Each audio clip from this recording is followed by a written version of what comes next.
Western Kentucky, and Northwest Tennessee. I'm putting that on YouTube. Fox 23 News at 9.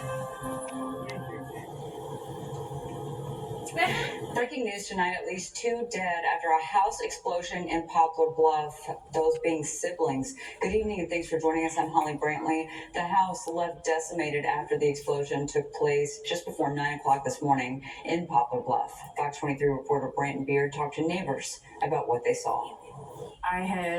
My mom is disabled. I just took her to the bathroom and I put her back in the bed.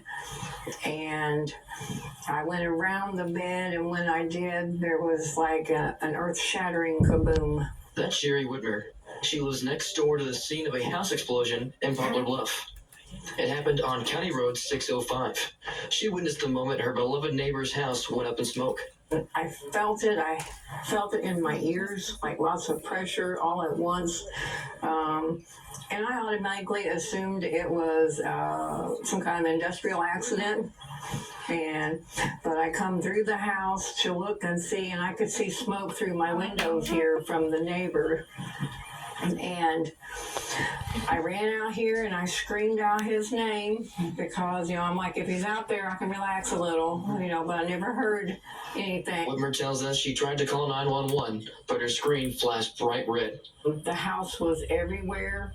When I looked up into the sky, it was like snow coming down, but it wasn't snow. It was particles and debris from their house. We talked to the Poplar Bluff coroner, who tells us the residents of the house were brother and sister Danny Batchelor and Diana Baker, who both passed away in the explosion at the ages of 66 and 77 years old. The fire marshals are still looking into the cause of this incident. Whitmer says items from the house could be found for miles. And someone told me they found some of his mail all the way down on 53 Highway. That's a half mile away. Whitmer tells us that debris from her explosion nearly set her old nail salon building on fire before her and her family managed to put out the small flames stretching out from the explosion next door. She says she's thankful to have had such great neighbors. Yeah, they were real good neighbors. They stayed on their side of the fence. But they were really good to us. I love all of my neighbors, but they were really good to us. Like most of the neighbors around here, they bring us, fruits and vegetables and check on us from time to time to see if we're okay. But yeah, they were wonderful neighbors.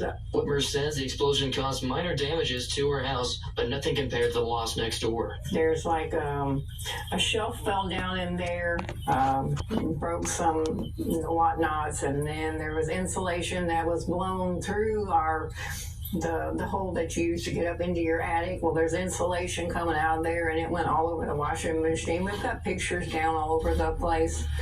I even had a Glade scent plug-in and an outlet, and it threw it out into the floor. But we're all okay here. I got a little bit of like a high-pitched squeal noise in my ear. Did you go to the doctor? But we're fine. While being thankful they're okay, most of all, she mourns the loss of her friends. Thankful that we're alive, and I'm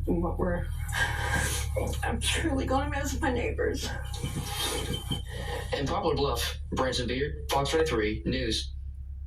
And we will continue to keep you updated as more information comes out on the cause of the explosion. For more details tonight on additional charges for former Cape Girardeau City Council